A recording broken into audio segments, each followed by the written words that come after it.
I never thought I'd find myself in this situation. Alone in the vast emptiness of space, surrounded by the cold silence of the cosmos, I was supposed to be conducting research, collecting data, and documenting the wonders of the universe. Instead, I'm grappling with something far more terrifying than the isolation I had anticipated. What happens when solitude transforms from a choice into a curse? My name is Ethan Krieger, an astrophysicist stationed on the Orbital Research Facility in the quiet expanse of low Earth orbit. The station was designed for me. The sleek metallic walls of the facility, once a sanctuary of science and discovery, now loom over me like a prison of my own making. Each hum of the machinery that surrounds me echoes my thoughts, amplifying the solitude I was meant to embrace. I was prepared for the stillness, but not for the creeping sense of dread that has settled within these walls like a fog. In the beginning, the solitude felt liberating. Floating above the bustling streets of New York City, I envisioned the life I had left behind, the laughter of my daughter Lily as we explored Central Park, the warmth of my wife, Sarah's hand in mine as we strolled down Fifth Avenue. But as the days turned into weeks, the isolation began to gnaw at my sanity. I immersed myself in work using the station's high-tech instruments to explore the mysteries of black holes and cosmic radiation. Yet, the deeper I delved into the universe's secrets, the more I felt my own unraveling. Then, one day, something shifted. It started with a flicker, an anomaly in the station's data feed, a blip that shouldn't have been there. At first, I brushed it off as a minor glitch, a mere hiccup in the system. But as the days turned into a haunting cycle of silence, the flicker reappeared, persistent, insistent. I began to hear whispers, low murmurs that seemed to seep through the very fabric of the station. I convinced myself it was the equipment, a malfunctioning part of the decades-old technology I was surrounded by. But deep down, I knew better. It felt like a voice beckoning from the depths of the void, a dark echo of something I couldn't grasp. As I stared out into the abyss through the observation window, the Earth a distant blue marble, I felt a chill run down my spine. The stars twinkled in a vast tapestry, indifferent to my plight, as though they watched my descent into madness with a morbid fascination. The cold metal of the station felt alive, a character woven into the fabric of my unraveling psyche. It was as if the very walls were closing in, whispering secrets of the universe that I was never meant to hear. Memories of my life before this mission haunted me.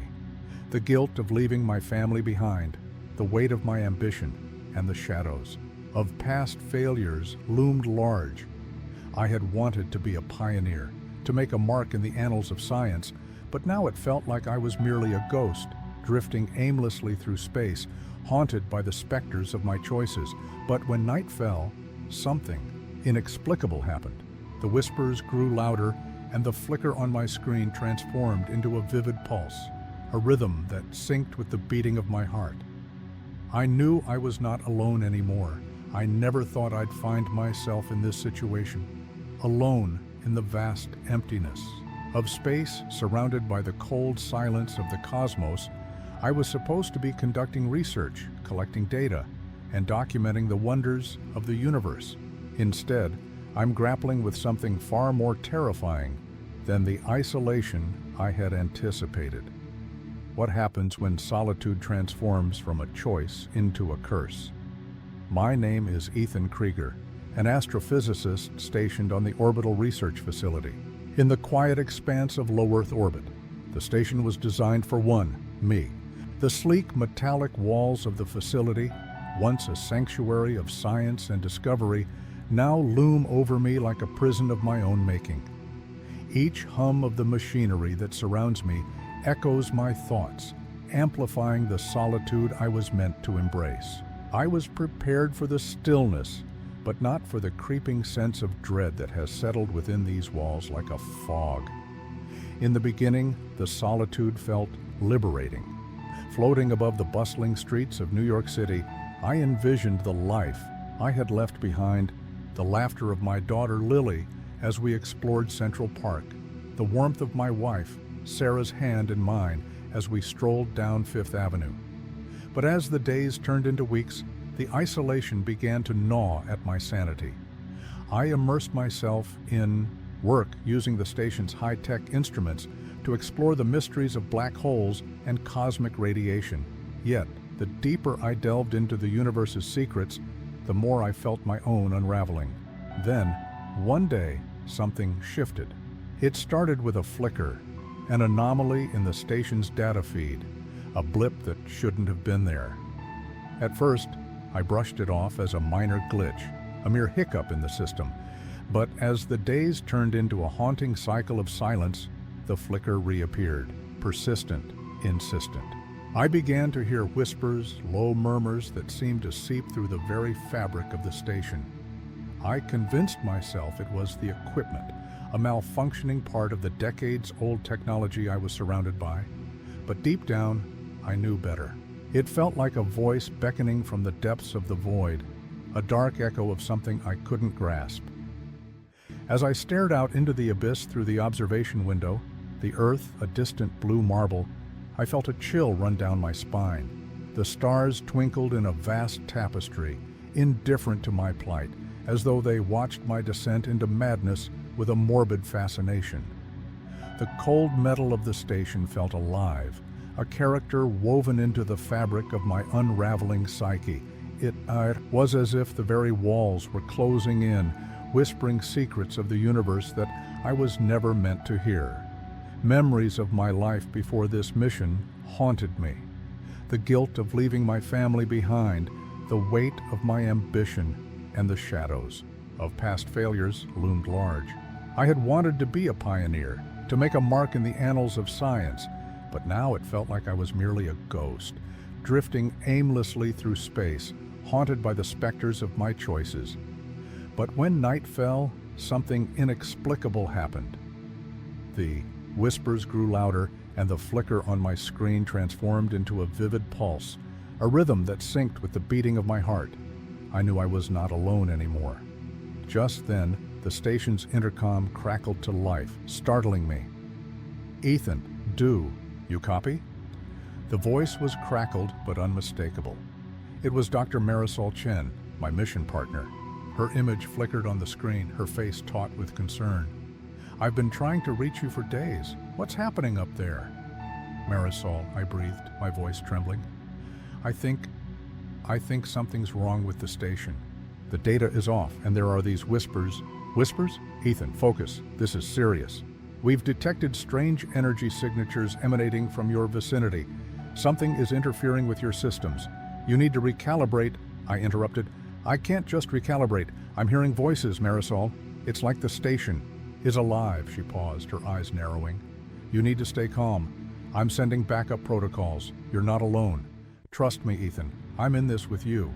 I felt a flicker of hope, but it was quickly overshadowed by a wave of panic. I needed her, but even more, I needed to confront the reality of what was happening. The whispers surged, and I could feel the station pulse with an energy I couldn't understand. "I can't shake this feeling," I admitted, my voice barely above a whisper. "It's like something is watching me." "Ethan, listen to me. You must stay grounded. I'll guide you through this. Just breathe and..." Before she could finish, the lights in the station flickered violently, plunging me into darkness. I fumbled for the emergency controls, heart racing. Panic clawed at my throat as I felt the whispers shift, twisting into something darker, more insistent. "Ethan!" they beckoned. "Come closer." Suddenly, the comms cut out, leaving me, enveloped in silence. I was truly alone, and the realization crashed over me like a wave. Whatever was happening, it was no longer a mere anomaly. It was real, and it was out there, lurking in the shadows. As I steadied my breath, I knew I had to confront the darkness that had seeped into the very core of my existence. I had to uncover the truth behind the whispers, even if it meant facing the horrors lurking within the void. The conflict was no longer just with my own mind. It was a battle for my very sanity, and I was determined to fight back. I took a deep breath, my heart pounding in my chest as I gripped the edge of the control panel. The darkness felt alive, an oppressive weight that wrapped around me like a shroud. The whispers had grown louder, now a cacophony of voices that overlapped and intertwined, chaotic yet strangely melodic.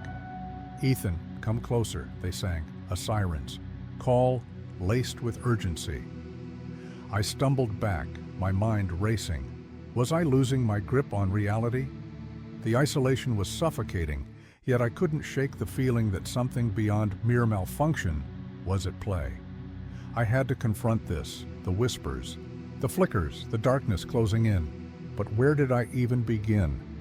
My thoughts spiraled to the mission that had brought me here.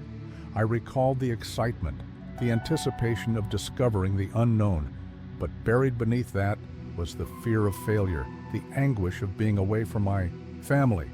Lily's bright smile haunted me. Had I sacrificed everything for the sake of ambition? As I stood in the shadow of my own choices, I felt the weight of my past pressing down on me. Suddenly, the lights flickered back to life, but the station felt different. A cold wind swept through, making the hairs on my arms stand on end. I hastily activated the console, searching for any sign of the malfunction. That's when I noticed it, an unfamiliar symbol on the screen, pulsating with energy. It was almost as if it were alive, a living code that had embedded itself in the station's systems. "Ethan, are you there?" Marisol's voice crackled back to life, but this time it felt distorted, as if I were hearing her through a thick fog. "The energy signatures are intensifying. You need to get out of there." "What do you mean, get out?" I shot back, panic rising in my throat. "I can't just leave." "Ethan, trust me, please. I'm detecting something else. A presence. It's not just the station, it's reaching for you." At that moment, a memory flashed through my mind. A late-night conversation with Sarah, her voice trembling as she recounted a nightmare. It felt so real, Ethan, like something was watching me. I couldn't shake the feeling, no matter how hard I tried. I had dismissed her fears then, brushing them aside as mere stress from juggling work and motherhood. But now, standing in the shadow of a truth I had long ignored, I felt the weight of my negligence. "Marisol, I think it's connected to me," I whispered, realization dawning upon me. The whispers, they're tapping into my fears. They know me. "Ethan, focus. You need to break this connection before it consumes you. Remember the protocol?" But her voice faded as the whispers grew louder, drowning out her words. They morphed into a single entity, a chorus of my regrets, my failures and my fears, echoing through the metal walls of the station. "You left them, Ethan. You abandoned them." I felt the darkness creep closer, tendrils of despair wrapping around my heart. My memories twisted, revealing hidden traumas that I had buried deep within. The guilt over my father's death, the day I chose work over family, the moment Sarah had begged me not to go. Each regret surged to the forefront, threatening to engulf me. "Ethan, listen." Marisol's voice pierced the chaos, but it felt distant, muffled. "You have to remember who you are. You're more than these shadows." Desperation clawed at me. The station was not just my home. It was a mirror reflecting my deepest fears. I realized that the whispers were not external. They were a manifestation of my own psyche, a dark tapestry woven from threads of regret and loss. Just then, the screen flickered, and I saw it. An image of my family frozen in time, their faces filled with love and longing. "Ethan, don't let it take you." Marisol's voice rang out again, crackling through the static. In that moment, I knew I had to confront the darkness, not only outside, but within. I had to reclaim my identity, my purpose. But as I prepared to fight back, the station shuddered, violently, throwing me off balance. The flickering lights dimmed once more, and the whispers became a roar, drowning out everything else.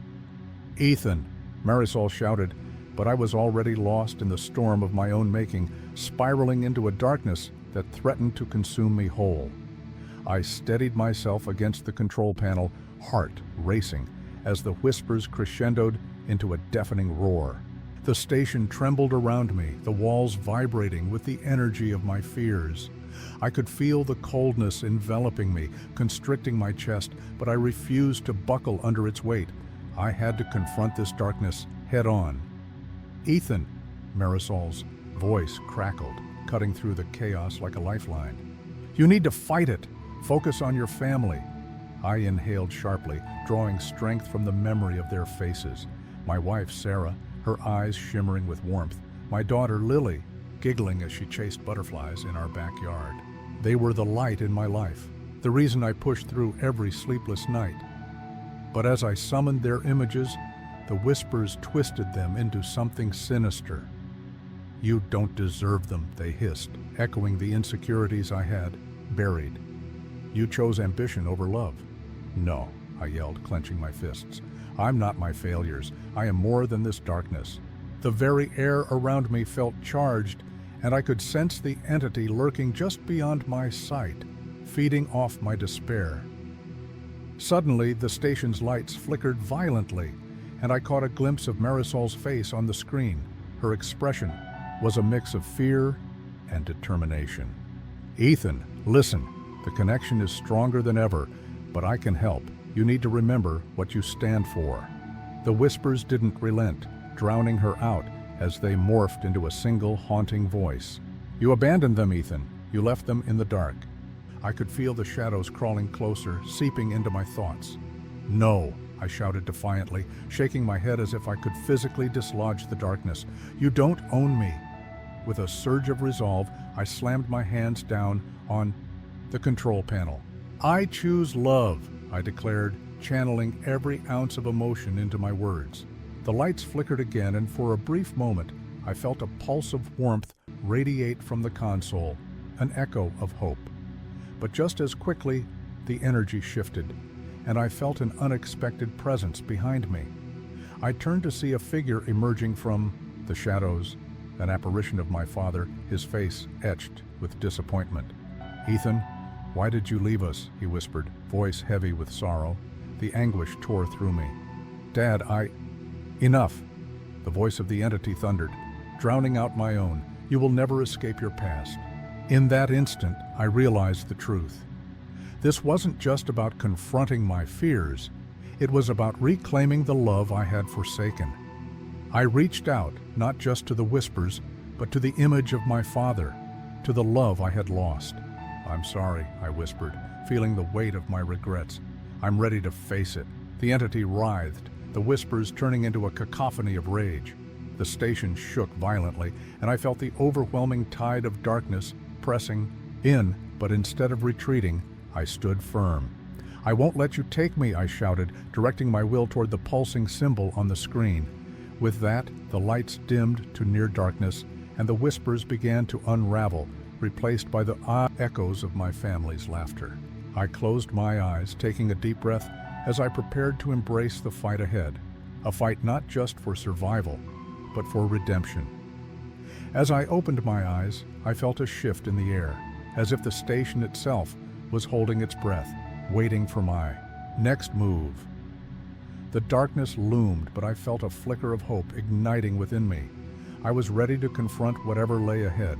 I focused every ounce of my willpower on the flickering symbol, feeling the energy of the station pulse beneath my hands. The darkness screamed in protest, a cacophony of my past failures and deepest fears. I could almost see the shadows swirling around me, but I refused to be consumed. "I am not afraid," I shouted, my voice echoing through the trembling chamber. In that moment, a blinding light erupted from the control panel, radiating outward like a shock wave. The whispers faded into an eerie silence, leaving only the sound of my ragged breathing. I felt the energy shift, as if the weight of the darkness was being lifted, but I also felt the toll it had taken on me. My body ached, and a sharp pain throbbed in my chest, remnants of the battle still coursing through my veins. As the light dimmed, I saw Marisol's face on the screen again, her eyes wide with a mixture of relief and concern. "Ethan, you did it. The entity is retreating." Her voice was stronger now, but I could sense the underlying tremor. "But your vitals, they're unstable." Don't worry about me, I replied, though I could feel the exhaustion creeping in. What about you? Are you safe? I'm fine, but the connection is still fluctuating. We need to stabilize the core before it collapses completely. She paused, and I could see the gears turning in her mind. We need to regroup and assess the damage. Ethan, we can't ignore what just happened. I nodded, even though a part of me felt tethered to the shadows. The darkness had receded, but I knew it wasn't gone for good.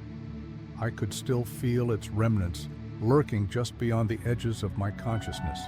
It was a reminder that my past would never truly fade away, and that the scars of this confrontation would linger long after the lights dimmed. As I took a step back from the control panel, the room felt heavy with unspoken truths. I glanced at the screens displaying data from the core. Numbers flickered, and I could sense anomalies that hadn't been there before. A pattern emerging within the chaos, a new mystery begging to be unraveled. Marisol, look at this, I said, pointing to the readings. There's something else here. It's different. It feels like the entity left a mark, a residual energy. We need to investigate. Her expression shifted, a blend of fear and curiosity. You think it's a remnant of what we faced or something new? Both, maybe, I muttered, rubbing my temples as the pain ebbed and flowed. Whatever it is, we can't ignore it. We have to find out what it means. Just then, an alarm blared, drowning out our conversation. The screens flickered violently, and a new image appeared, an unfamiliar artifact floating in the station's outer perimeter. It pulsed with a strange energy, drawing me in like a moth to a flame. Ethan, we need to focus, Marisol urged. Your family, they need you. My heart sank at the thought of Sarah and Lily. I had fought for them, but the battle was far from over. I'll do what it takes, I promised, steeling myself.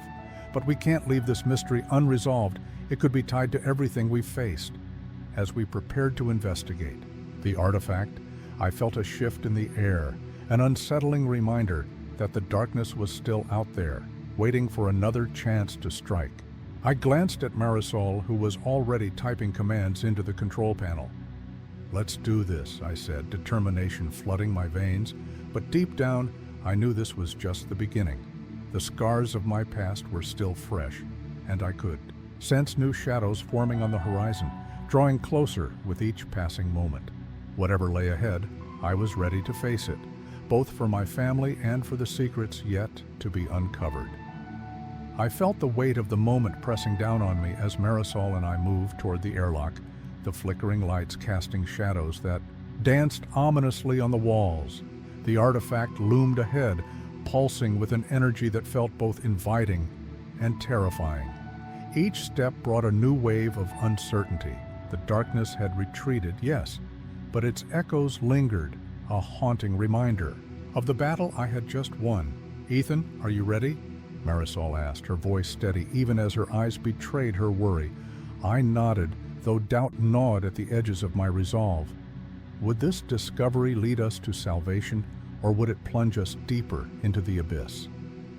As we stepped through the airlock, the artifact shimmered against the backdrop of the endless void, an enigma waiting to be unraveled. My heart raced, caught between the thrill of discovery and the dread of what might be unleashed. The energy surrounding it felt familiar, almost like a heartbeat, an echo of the entity we had faced. Stay close, I warned, feeling the shadows tighten around us. I reached out, my hand brushing against the surface of the artifact. A surge of energy coursed through me, a sensation that was at once exhilarating and suffocating. Images flashed before my eyes, visions of my past, my family, and the darkness I had fought so hard to banish. Suddenly, the artifact flared brighter, and I was engulfed in light.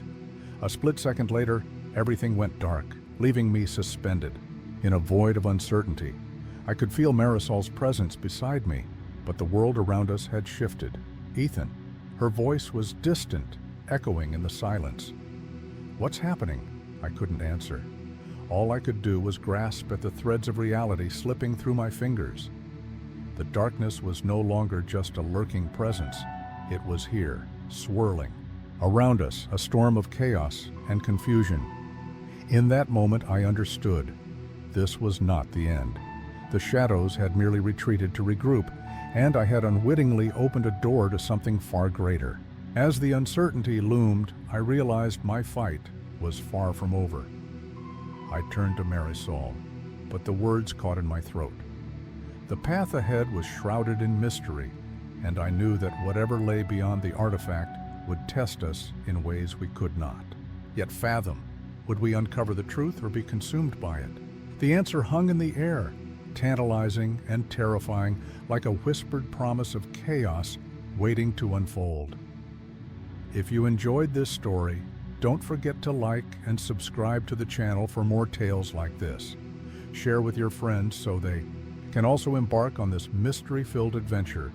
And please leave a comment below telling us your favorite part or what kind of ending you'd like to see in a future story.